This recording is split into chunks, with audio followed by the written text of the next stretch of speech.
Hello and welcome to this calculus video. Today we will be talking about the area below a curve.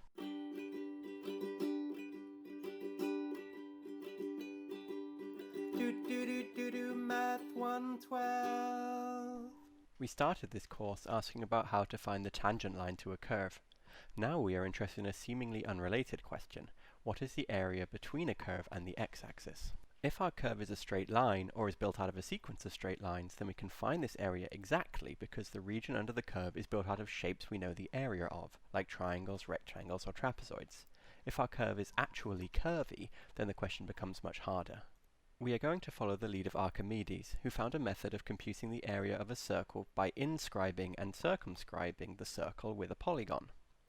He then computed the area of the polygon directly, and he knew that the area of the circle was between the areas of the inscribed and circumscribed polygons. He also noted that if you use a polygon with a large number of sides, then the polygon's area gets closer and closer to the area of the circle. Let's try a similar method for the shape bounded by y equals x squared on the region 1 to 2. If we draw a large rectangle encompassing the whole region, then we will get a rectangle of area 4. If we draw a small rectangle that is encompassed in the region, then we get a rectangle of area 1.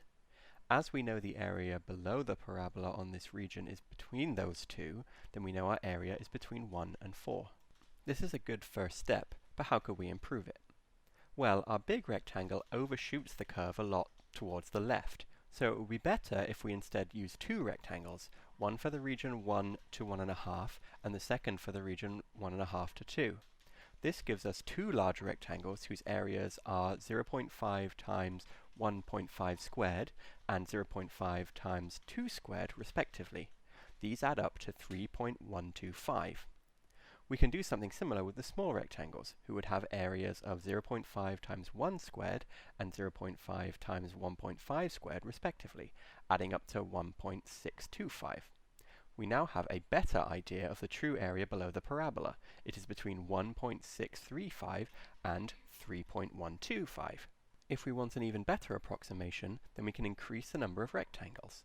Also, intuitively, if we let the number of rectangles approach infinity, then the approximate area should approach the true area. This gives us a way of defining the area below the parabola as a limit of areas of rectangles. In class, we will make this all very precise. We will introduce something called the Riemann sum, which represents the area of the rectangles, and the definite integral, which represents the true area via the limit of Riemann sums.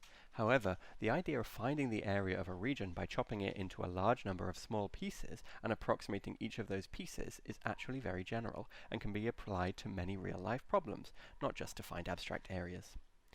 That's all for now, folks. Today we talked about the area below a curve. We decided that we could approximate it by splitting the region into vertical slices and using a rectangle to approximate the area of the small regions.